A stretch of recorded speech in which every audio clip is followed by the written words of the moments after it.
ખંભાઈતા પરિવારને વિનંતી કે બસ 5 જ મિનિટમાં કોઠી પૂજા કરી. કુમારો મેં સ્વામિની વૃષભાનુજા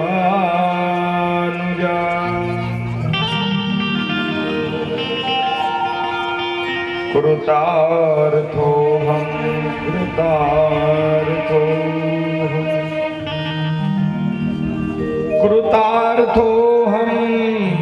ન સંશય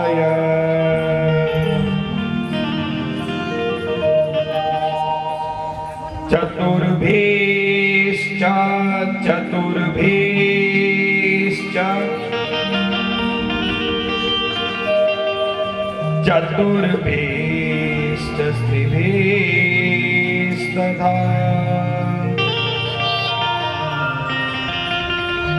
ષડભીર્વિરાજિતે યોષુ પંચધારદયે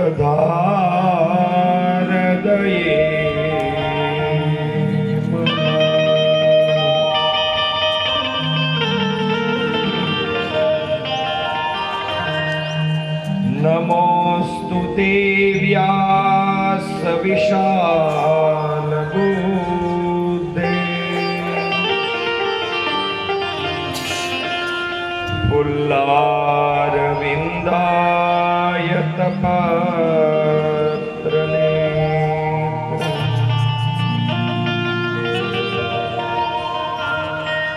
યેન ત્વયા ભારતતે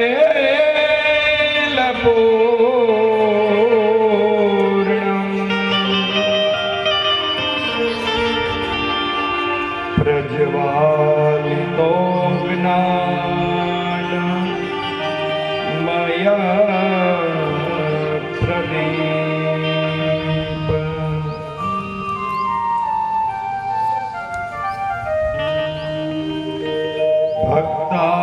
भक्ताभिलाष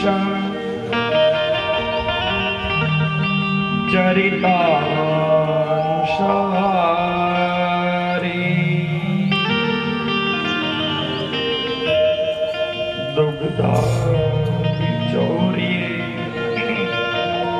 न्यायशो विशारी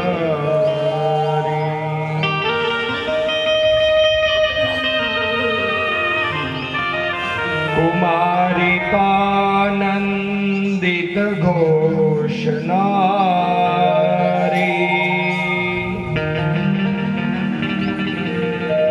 मम प्रभु श्री गिरिराजधारी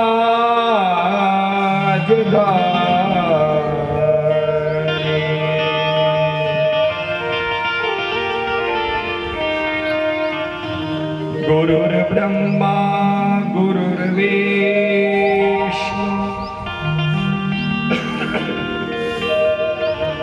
गुरुर्देवो महेश्वर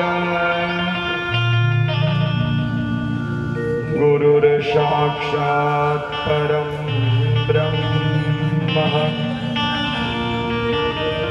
तस्मै श्री गुरुवे नमः।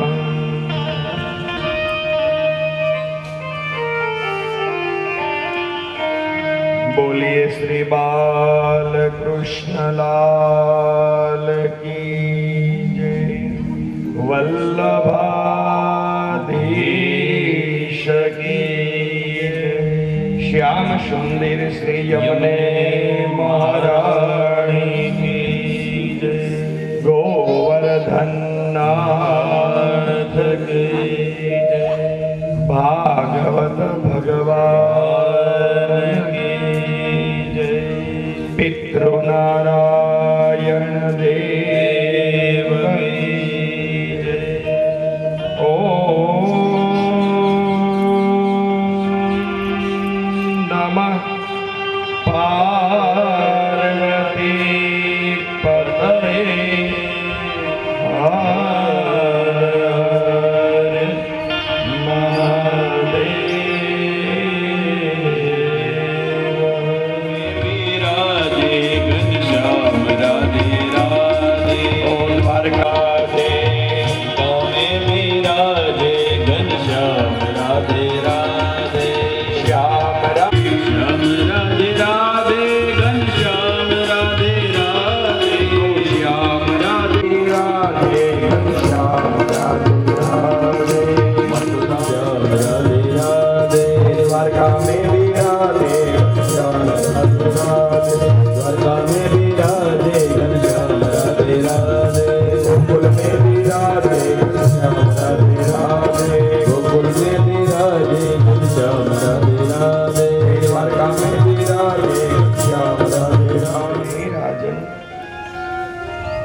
મૈત્રેય મહારાજ વિદુરજીને સાવધાન કરે છે કે હે વિદુરજી સાવધાન.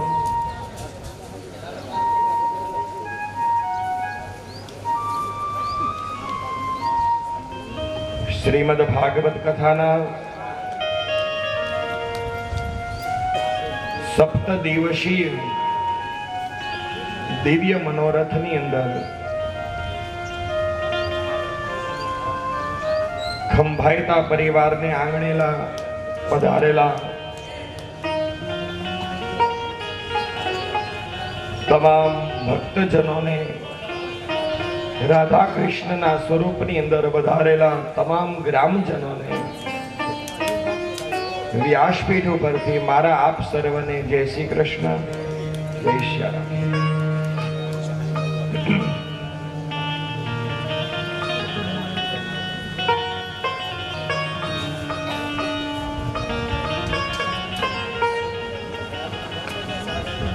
ગઈકાલે આપણે છેલ્લે કથાની અંદર જોયું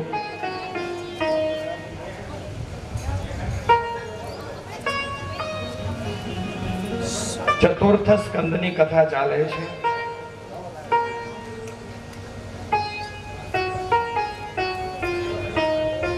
ધ્રુવજીના વંશની કથા આપણે જોઈ.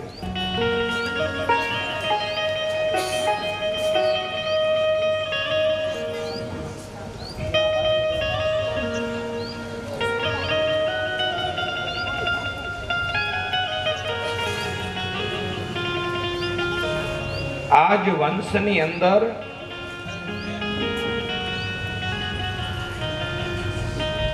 કોઈ પાપી વેન રાજા થયો છે.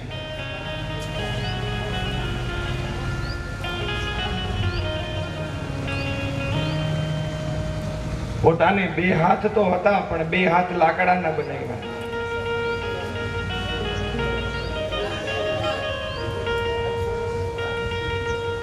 અને પોતે પોતાની જાતને ઈશ્વર મીંડો માનવા કે હું ભગવાન છું.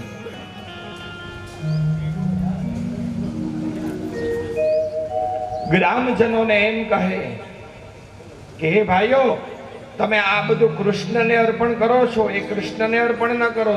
તમારો રાજા હું છું, તમે મને અર્પણ કરો. કૃષ્ણ અર્પણ નહીં, વેના અર્પણ કરો.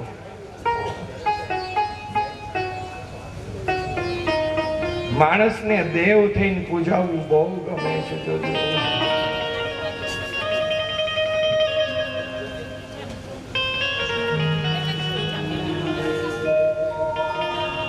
કલ્પના કરી છે ભાઈઓ બહેનો. અત્યારે ખરેખર આપણે દેવ બનવાની જરૂર નથી. અત્યારે આપણે માણસ બનવાની જરૂર છે.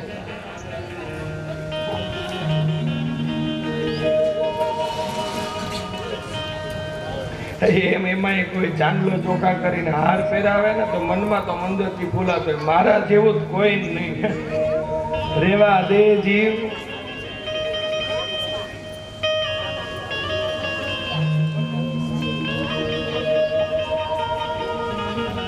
અત્યારે દેવ બનવાની જરૂર નથી, અત્યારે તો માણસ બનવાની જરૂર છે.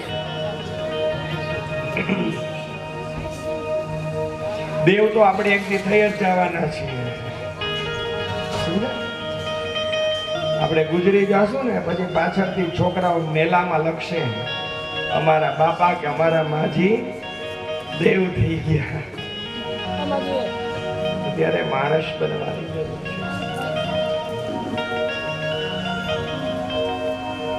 હું તો મારી કથામાં વારંવાર કહું ભાઈઓ બહેનો,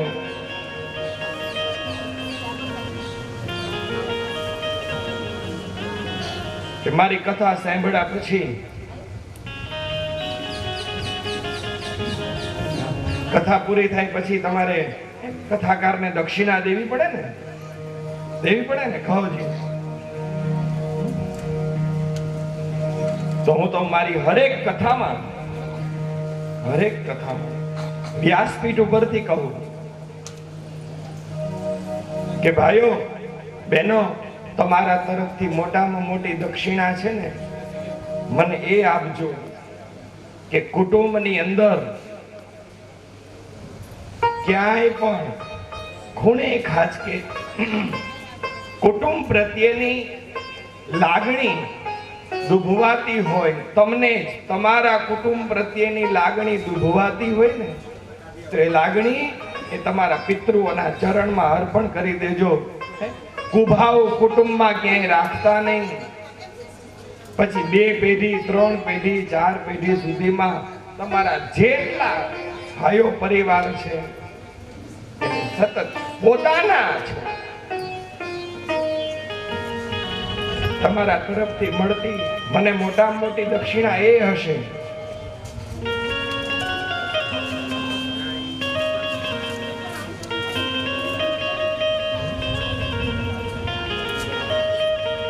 ભાઈઓના મનની અંદર વેર હોય ને તો ભાગવતજીના ચરણે મૂકી દેજો.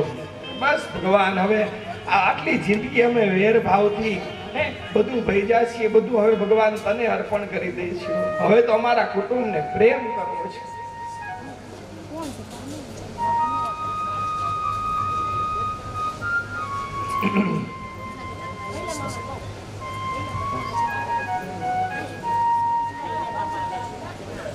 અમને તો અમારા મોસાળો પર પણ ગર્વ છે.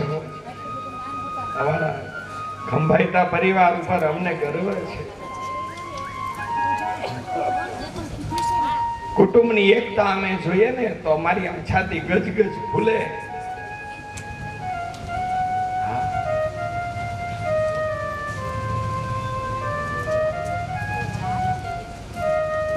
કુટુંબની અંદર એક્યતાનો ભાવ રાખજો.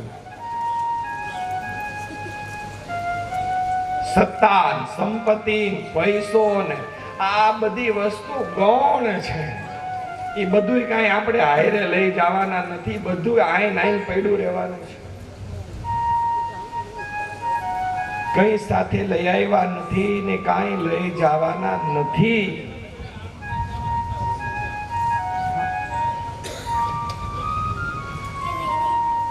કઈ સાથે આવવાનું જ કહો જી.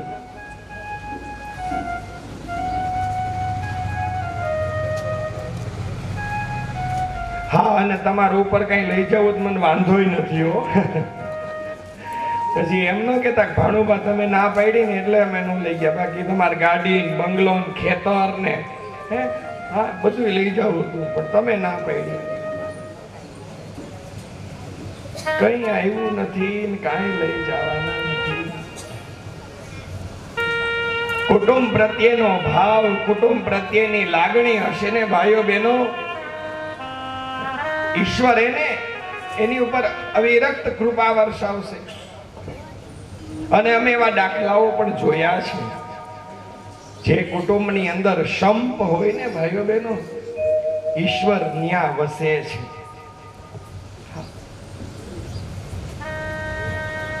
કુટુંબની અંદર એક્યતાનો ભાવ રાખજો.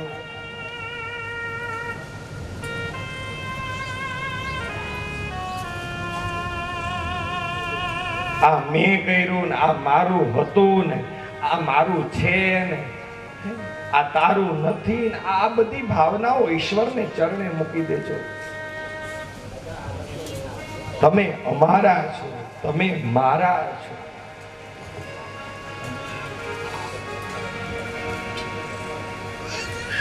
કારણ કે ઈશ્વર છે ને, ઈશ્વર એ પ્રેમથી પ્રગટે છે.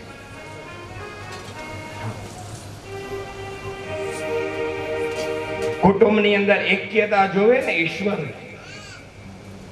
કુટુંબની અંદર એકતા જોવા મળે, કુટુંબની અંદર એક્યતા જોવા મળે ને તો ઈશ્વરને એમ થાય છે કે આના કુટુંબમાં એકતા છે તો હું પણ ત્યાં જાઉં, હું પણ આનો મહેમાન બનું.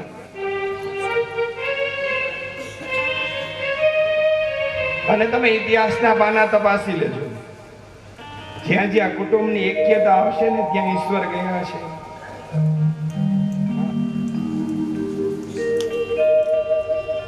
કઈ સાથે લઈ આવ્યા નથી ને કાંઈ લઈ જવાના નથી.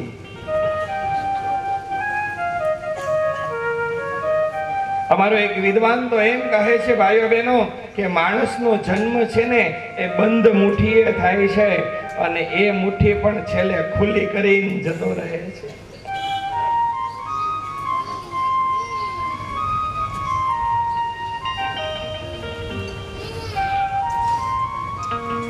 100 વર્ષ સુધી જીવવું એટલે એનો મતલબ નથી કે 100 વર્ષ સુધી, પણ આપણા ગયા પછી 100 વર્ષ સુધી માણસો એને યાદ કરે ને, એ સાચું એનું જીવન છે.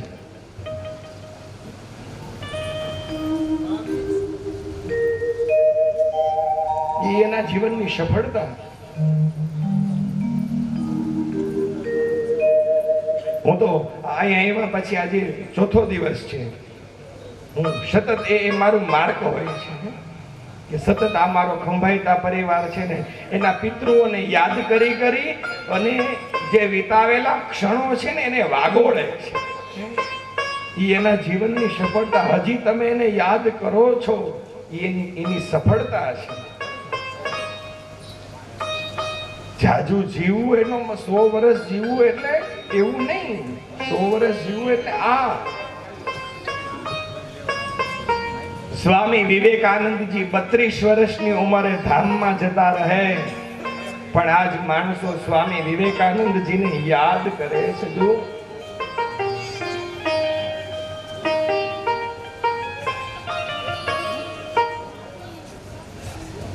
ગાંધીજીએ તો એમ પણ કીધું કે અમારું ખરાબ કરનાર છે ને, હે રામ તમે એની ઉપર કૃપા કરજો, મારે એનું ખરાબ નથી કરવું. આ ભાવ.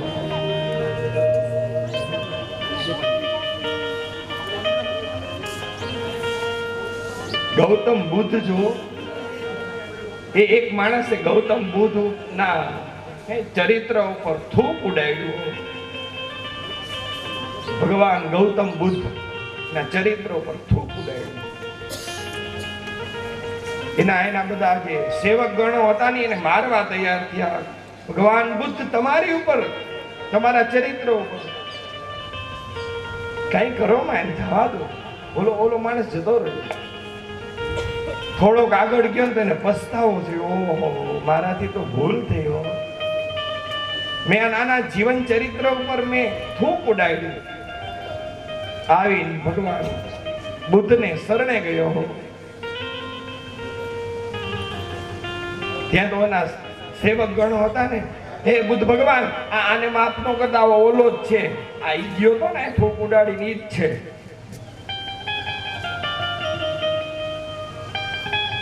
ભગવાન બુદ્ધ કહે આ ઈ વ્યક્તિ નથી, આ બીજો વ્યક્તિ આવ્યો છે. જુઓ,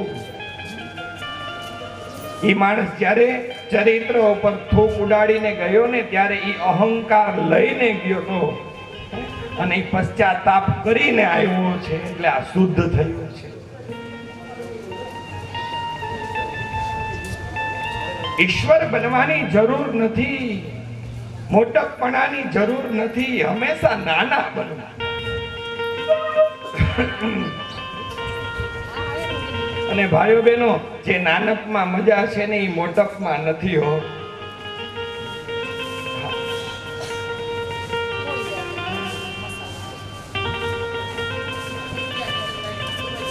કાગ બાપુના શબ્દો છે, કાગ બાપુના શબ્દો.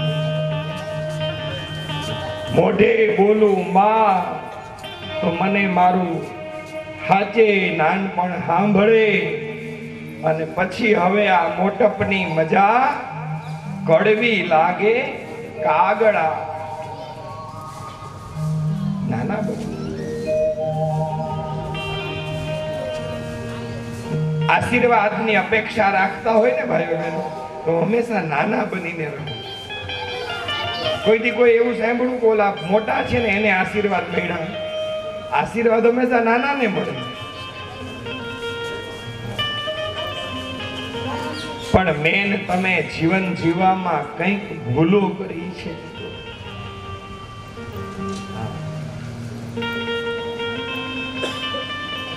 અમારો કવિ એમ લખે છે કે ઉપર સૂર્ય અને ચંદ્ર બધા ગ્રહો છે ને એ નડતા નથી, આજ માણસને માણસ નડે છે ને, આ ઈ મોટામાં મોટું દુર્ભાગ્ય છે.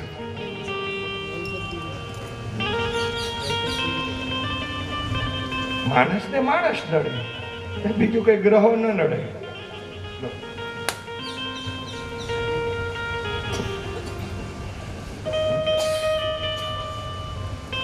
જજોલી નવી પરણેલી વહુ આવે ને,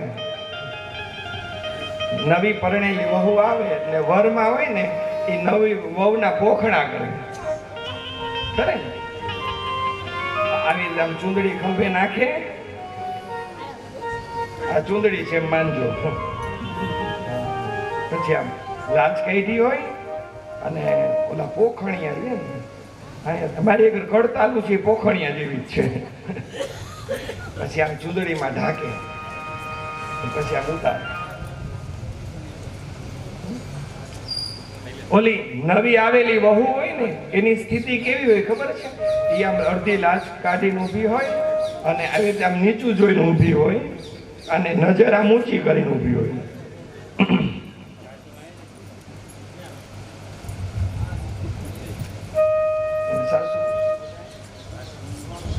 પછી ઓલા ઇન્ડિયા પિંડિયા હોય એ આમ ઘા કરે. નવી આવેલી વહુ શું વિચારતી હોય ખબર છે? બા, હવે તમારા ઘરમાં મારા પગલા થઈ જાય. જ્ઞાન આપે છે. આપણે સ્કૂલમાં ભણતા ને ત્યારે માસ્ટર સાહેબ શીખડાવતા, હાથમાં પેન ને પાટી પકડાવે અને આમ લખાવે, એકડો કરાવે, બોલ એકડે એકને કડે થાજે, એમ કેવા માંગે છે. એકને કડે થાજે, એકડે. છોકરાને એકડો આવડી જાય ને પછી તરત આમ શું છે ને, બગડે બે બે બગડે.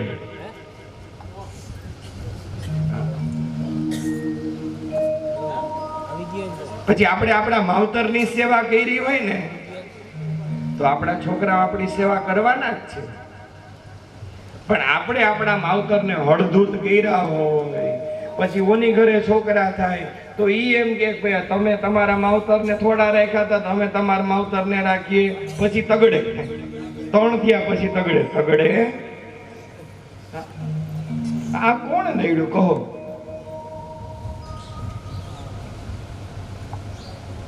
અમારા એક વિદ્વાને બહુ સરસ મજાની વાત લખી છે.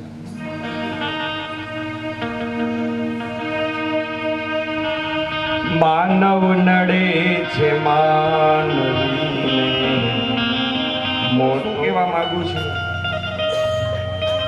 એક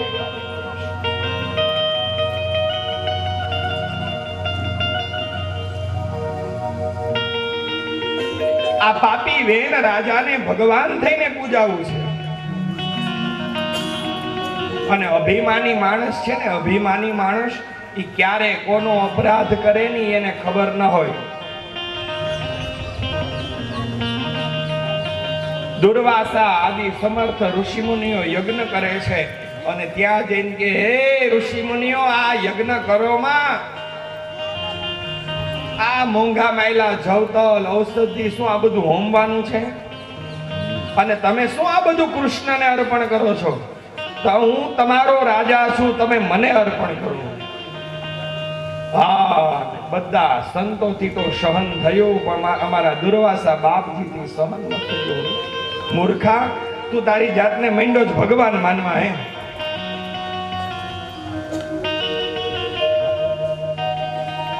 જા, શ્રાપ આપું છું, તારો દેહ પડી જાઓ. દેહ પડી ગયો.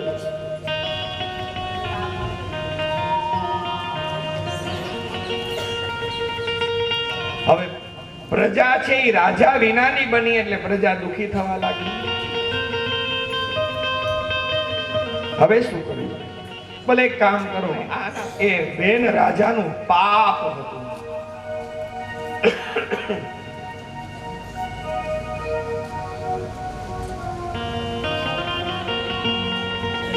અને અમારા સંતોનું એવું પણ માનવું છે કે એ જે કાળો પુરુષ ગયો અને એમાંથી જે પ્રજા ઉત્પન્ન થઈ ને એ બધી આ ભીલ પ્રજા છે.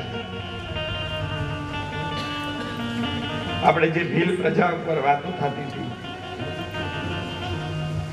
ભીલ જ્ઞાતિ ત્યાંથી.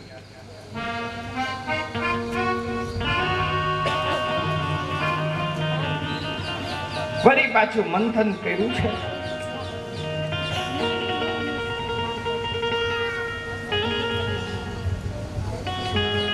તો જો પાપ તત્વને દૂર કર્યું એટલે માણસ શુદ્ધ બન્યો છે. એટલે વેદ મંથન કર્યું અને ભગવાનનો 24 અવતારમાંનો એક અવતાર ભગવાન પૃથુ અને અર્ચી પ્રગટ થયા છે. પાપી રાજાએ એટલું બધું પાપ કરેલું, પરિણામ એવું આવ્યું કે પૃથ્વી છે ને રસ લઈને પાતાળમાં જતી રહી છે.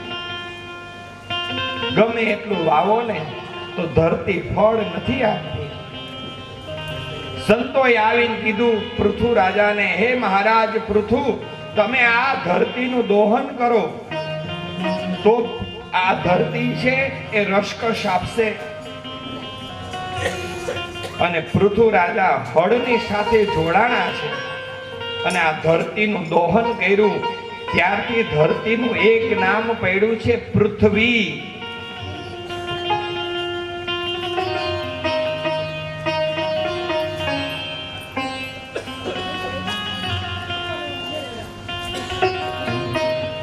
આજ વંશની અંદર પ્રાચીન બરહિષ થયા છે. પુરંજન ઉપાખ્યાન કીધું છે.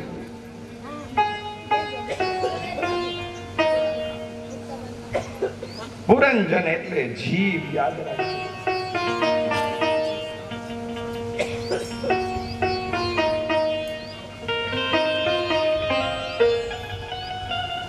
જીવની દશા કેવી છે?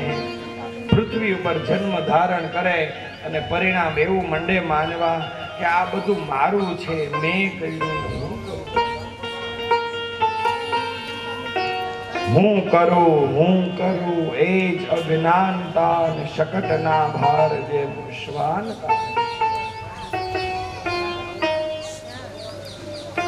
પાંચમા સ્કંદના પ્રારંભમાં પ્રિયવ્રતજીના ચરિત્રની કથા બતાવી છે. પ્રિયવ્રતજીએ ભગવાને જે મને ને તમને આશ્રમ વ્યવસ્થા સોંપી છે એ આશ્રમથી વિરુદ્ધ ગયા છે.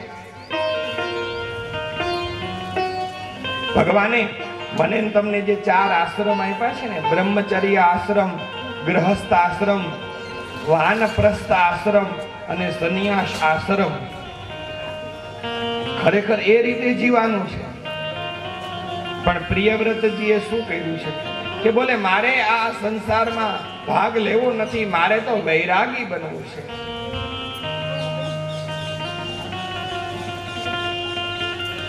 હવે બ્રહ્મચર્ય અવસ્થામાંથી જે વૈરાગી બની જાય તો એ વર્ણાશ્રમની વ્યવસ્થાઓ છે બધી તૂટી જાય.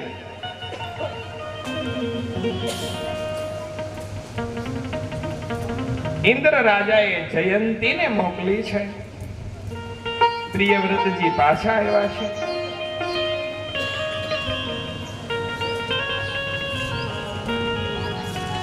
રાત્રિ પડીને અંધકાર થયો.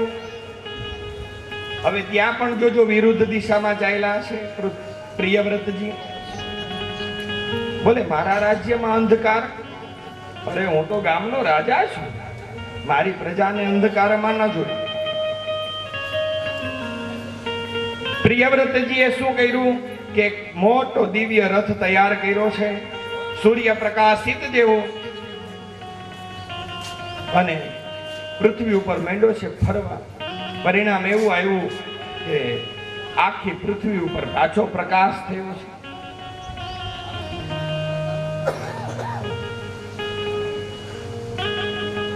સ્થિતિ એવી બને કે સૂર્યનારાયણ ભગવાન પૂર્વ દિશામાંથી બીજા દિવસે કોર કાઢે એટલે પ્રિયવ્રતજીનો રથ બળીને ભસ્મ થઈ ગયો. બીજા દિવસની રાત્રિ પડી, એના કરતા પણ દિવ્ય રથ તૈયાર કર્યો. 7 રથ તૈયાર કર્યા અને પૃથ્વી ઉપર ચલાવ્યા છે.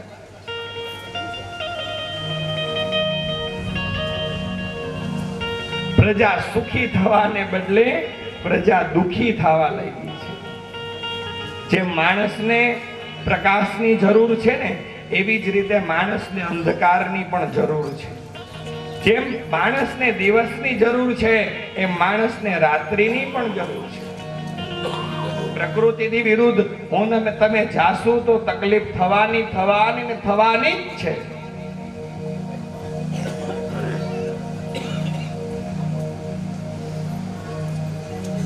મનુ મહારાજે આવી પ્રિયવ્રતજીને સમજાવ્યા છે, હે બેટા આ તું ભૂલ કરે છે, પ્રકૃતિનો નિયમ છે. હવે ભાન થયું અને સ્થિતિ એવી આવી કે 7 દિવસ સુધી પૃથ્વી ઉપર પ્રિયવ્રતજીએ રથ ચલાવ્યા અને પૃથ્વી ઉપર મોટા ખાડા પડી ગયા છે. સમુદ્રના જળ એની અંદર ભરાણા એટલે આપણી પૃથ્વી એ 7 દ્વીપની અંદર વિભાજિત થઈ ગઈ છે. પૃથ્વીના 7 ખંડ પડી ગયા.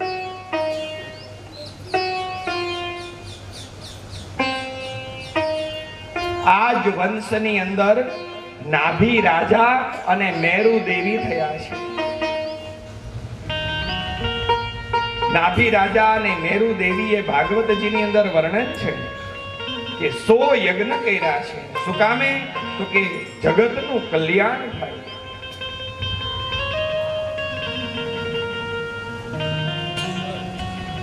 પરિણામ એવું આવ્યું કે ભગવાન એની ઘરે ગયા છે. આધ્યાત્મિક રીતે જુઓ ભાઈઓ બહેનો તો આપણા શરીરના આગળના ભાગમાં નાભી છે અને શરીરના પાછળના ભાગમાં મેરુદંડ ચાલે છે. મેરુદંડ છે ત્યાં અને બંનેની વચ્ચે એક અગ્નિ ચાલુ છે. અહમ વૈશ્વાનરો ભૂતવા પ્રાણીનામ દેહમ આશ્રિત. અને આહુતિઓ આપીએ છીએ ને આપણે જુઓ.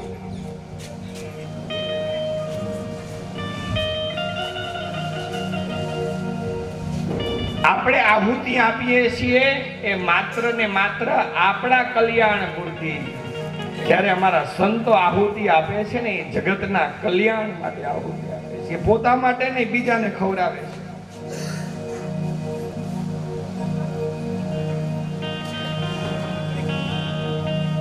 જલારામ બાપાના આવા 100 યજ્ઞ પૂરા થયા હશે ને ત્યારે જ ભગવાન સાધુ બનીને જલારામને ત્યાં ગયા હશે.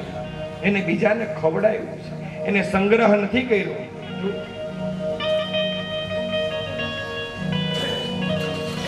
હું તો સૌરાષ્ટ્ર ગુજરાતની બારે જ્યારે કથા કરવા જાઉં છું ને ભાઈઓ બહેનો, ત્યારે હું અમારી સૌરાષ્ટ્ર ભૂમિના વખાણ કરું છું.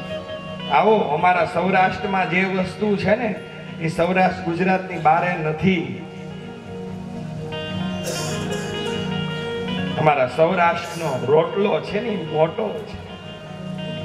આવો, અમે કહીએ આવો ક્યારેક મહાશિવરાત્રી ઉપર આવો, તમે જુઓ. અમારા જુનાગઢના સાધુડાઓ છે ને બાવડા પકડી પકડીને જમાડે. એ બાપા તમે અહીંયા જમતા જાઓ, અહીંયા પ્રસાદ લેતા જાઓ, અહીંયા પ્રસાદ.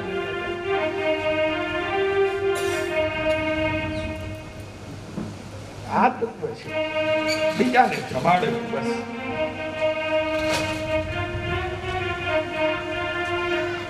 નાભી રાજા અને મેરુ દેવીના 100 યજ્ઞ આવા પૂરા થયા અને પરિણામ એવું આવ્યું કે નાભી રાજા અને મેરુ દેવીને ત્યાં આપણા 24 અવતારમાંનો એક અવતાર ભગવાનનો થયો છે ઋષભદેવ મહારાજ.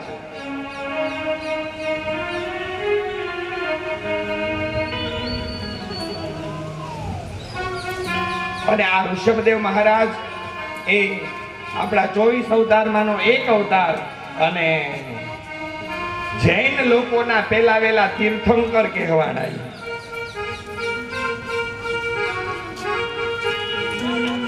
ઋષભદેવ મહારાજને ત્યાં 100 દીકરા થયા છે.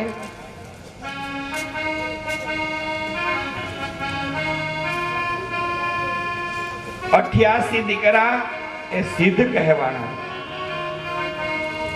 9 દીકરા ઈ યોગેશ્વર કહેવાના. કે એની કથા આપણે ભાગવતજીના 11મા સ્કંદમાં આવશે. કવિ, હરિ, અંતરિક્ષ, પ્રબુદ્ધ, પીપલાયન, આવિર્હોત્ર, દ્રુમિલ, ચમસ અને કરભાજન.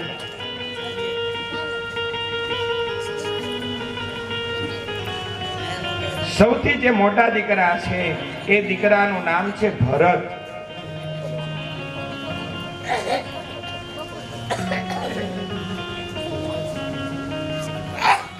ઋષભદેવ મહારાજે કીધું, હે બેટા ભરત, પિતાની ગાદીનો અધિકારી જ્યેષ્ઠ પુત્ર હોય તો હે બેટા તું ગાદી સંભાળ.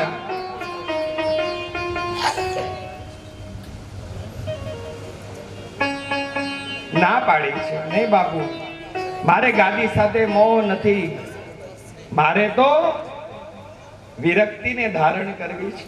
વૈરાગી બેના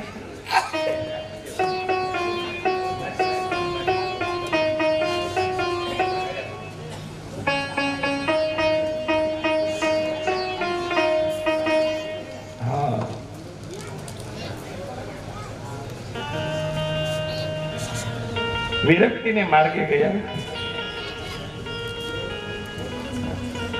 માયા છે ને ભાઈઓ બહેનો, માયા એ મકોડા જેવી કીધી છે, જેનાથી હું ને તમે ભાગવાનો પ્રયાસ કરશું એ વ્યક્તિ મારીને તમારી સામે આવે છે.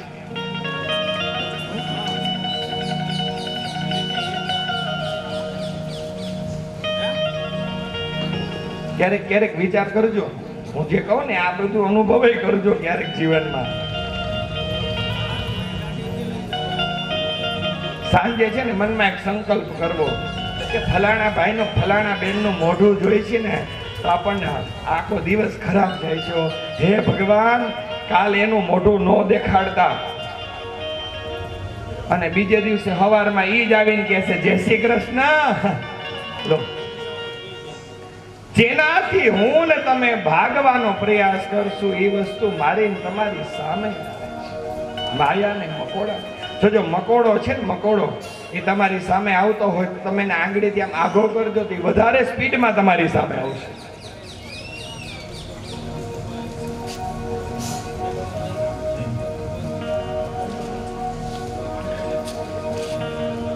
માયાથી બચીને જંગલમાં ગયા અને સ્થિતિ હવે કેવી આવી?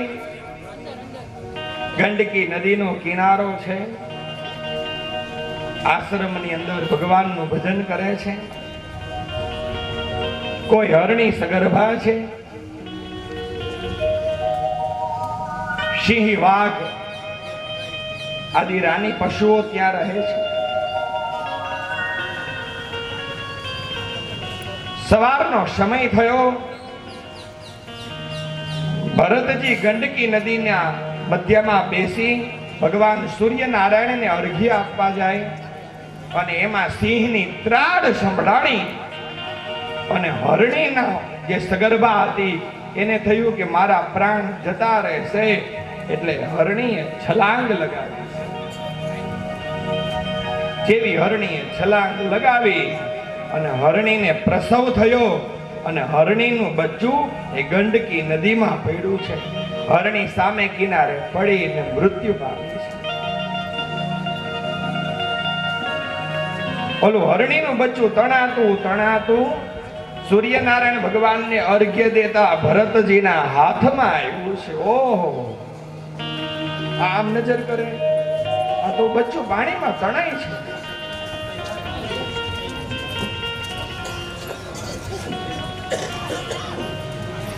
કિનારા ઉપર નજર કરી તો હરણી મૃત્યુ પામી છે. વિચાર કરે હવે આનું કોણ? પોતાના આશ્રમમાં લઈ આવ્યા, જેનાથી બચવાનો પ્રયાસ કરતા હતા ને પાછા ઘરે લઈ આવ્યા. કૂણું ઘાસ લઈ અને હરણીના બચ્ચાને ખવડાવે. લે, તને પુષ્ટિ મળશે, તને તાકાત મળશે. હવે તું ડરમાં.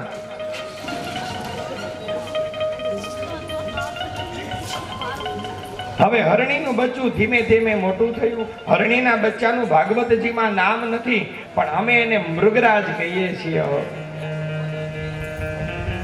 હવે પોતાની જાતે ચારો ચરી શકે એવી સ્થિતિમાં આવી ગયું. એટલે ભરતજી કહે હવે તું તારી જાતે ચરજે, હું માળા કરવા બેસું. અને જ્યાં માળા કરવા માટે બેસે ને ઓલું હરણીનું બચ્ચું મૃગરાજ આવીને સિંગડી મારે. લે, હું માળા કરું એ તને નથી ગમતી, આમ હોય ગઈ. ભગવાનનું ભજન કરવા બેસીએ ને એવા સિંગડા મારે ને, જ્યાં ભગવાનનું ભજન કરવા બેઠા હોય ને ત્યાં દીકરાનો દીકરો આવે, એ બા ઘરે હાલો મહેમાન આવ્યા, એ સિંગડી મારી.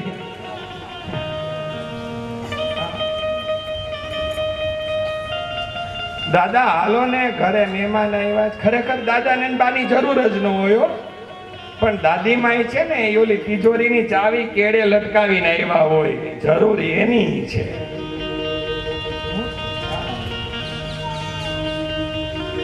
એટલે માળા કરું નથી ગમતી, આ મૂકી.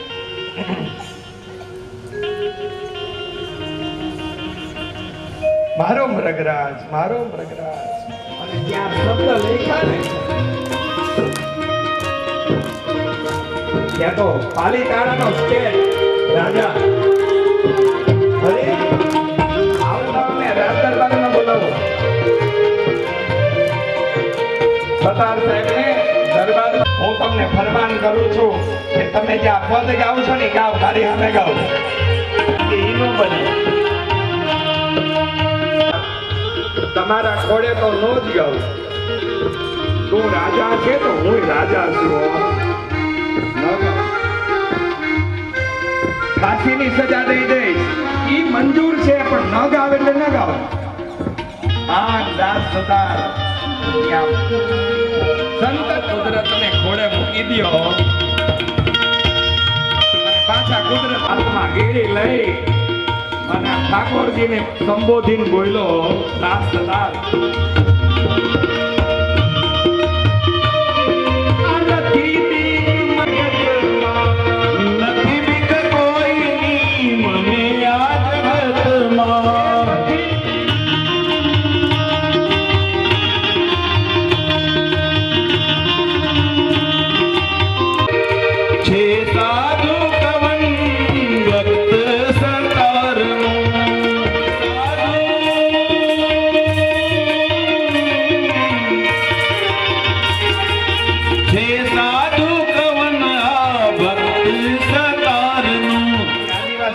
એમ કીધું કે એક કામ કરો, જે સામું મળે ને એને પકડીને લઈ આવો, આપણે એની જ બલી આપી દઈએ. અને ભરતજી સામા મેળવો.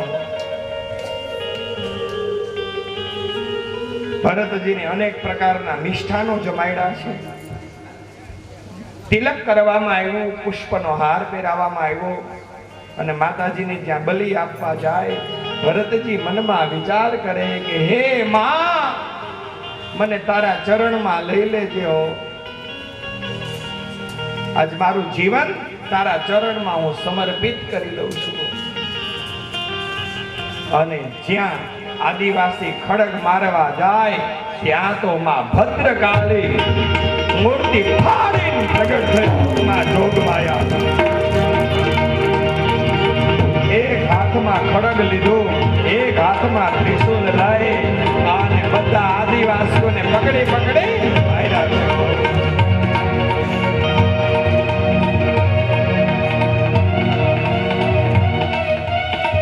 ખડગમ ચક્ર ગદેશ જાપ પરિઘાન શૂલમ ભૂષોન્ની શિરા શંખમ સંદધતિં કરે સ્ત્રીનયનમ સર્વાંગ ભૂષાવૃતા નીલા સ્મદ્યતિમાસ્યતા દશકામ શેવે મહાકાલિકા યામસ્તો સ્વપિતે હરો કમલજો અંતોર મધુર આનમાં કાલીના રૂપમાં પ્રગટ થઈ જેની જીભ લબકારા કરતી જાય અને બધા આદિવાસીઓને મારી નાખ્યા છે. અને ભરતજી માના ચરણની અંદર પડ્યા, હે માં, તમારો ક્રોધ શાંત કરો. માનું જે ક્રોધ રૂપ હતું એ મહાકાલી સ્વરૂપ થયું. અને એ જ મહાકાલી જ્યારે શાંત થયા ત્યારે એ માનું સ્વરૂપ થયું ભદ્રકાલી માં. ભદ્રકાલી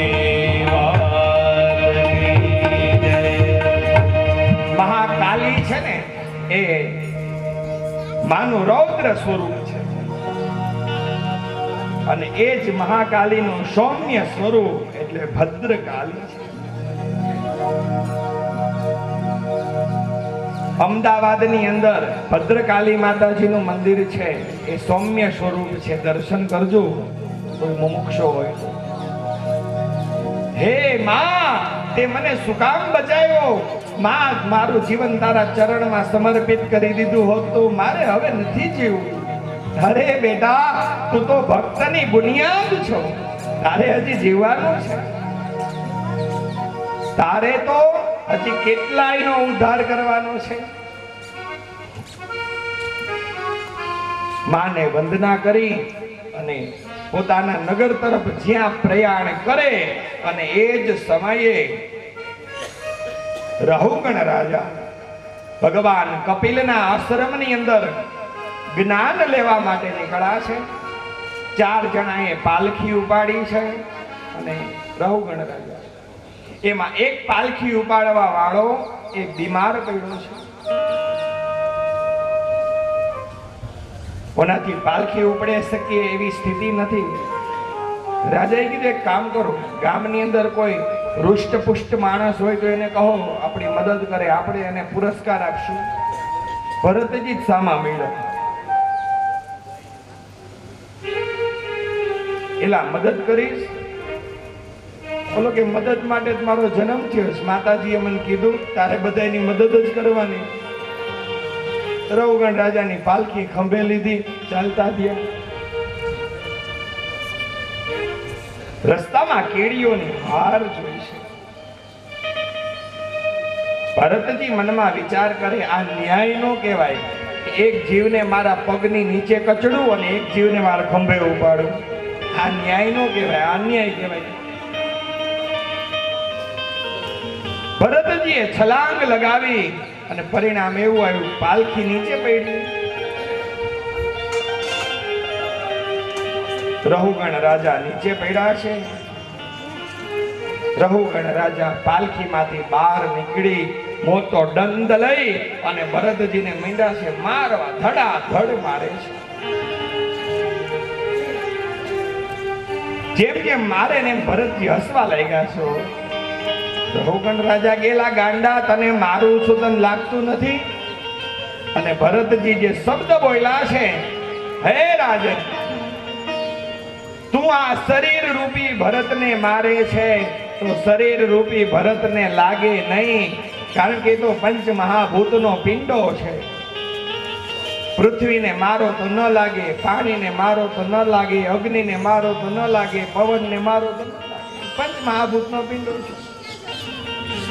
હવે તારે મારવો છે મારી અંદર બેઠેલા ભરતને, તો ઈ ભરતને તો કોઈ મારી શકે નહીં.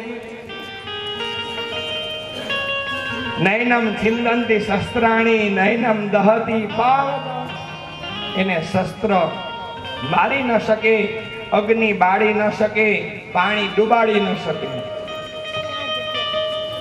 રહુગણ રાજા વિચાર કરે કે અરે આ દેખાવમાં ગાંડો છે પણ આ ગાંડો નથી, આની અંદર અતિ તત્વ જ્ઞાન ભરેલું છે. હું આને પૂછું કેલા તું કોણ છે? પૂછ્યું છે, હે મહારાજ આટલી બધી તત્વ જ્ઞાન વાળી વાત કરો છો, આપ જણાવો આપ કોણ છો? આપ આપનો પરિચય આપો. ભરતજી બોલ્યા, હે રહુગણ, આ ભરત ખંડનો રાજા હું ભરત છું, ઋષભદેવ પુત્ર ભરત. આપણા દેશમાં ભાઈઓ બહેનો 3 ભરત થયા છે અને એના ઉપરથી આપણા ખંડનું નામ ભરત ખંડ છે. એક આ ઋષભદેવ પુત્ર ભરત એ મનુના વંશનો ભરત છે. એક સૂર્ય વંશનો ભરત એટલે ભગવાન રામનો ભાઈ ભરત છે. અને ત્રીજો ચંદ્ર વંશનો ભરત એટલે દુષ્યંત અને શકુંતલાનો પુત્ર ભરત. મહારાજ આપ મને જ્ઞાન આપો. હે રાજન, જ્ઞાનનો પ્રારંભ કરે છે અને આ કથાને અમારા ભાગવતજીની અંદર ભવાટવીની કથા કહેવામાં આવે છે. તો ભવાટવીની કથા કરીએ એની પહેલા 2-5 મિનિટ માટે મધ્યાંતર રાખીએ. સમય સાવધાન કરે છે. 2 મિનિટ માટે હરિનામ સંકીર્તન કરીએ. બોલો. ભજ ગોવિંદ ગોવિંદ તારી મૂર્તિ મનોહર નંદલાલા મૂર્તિ મનોહર નંદલાલા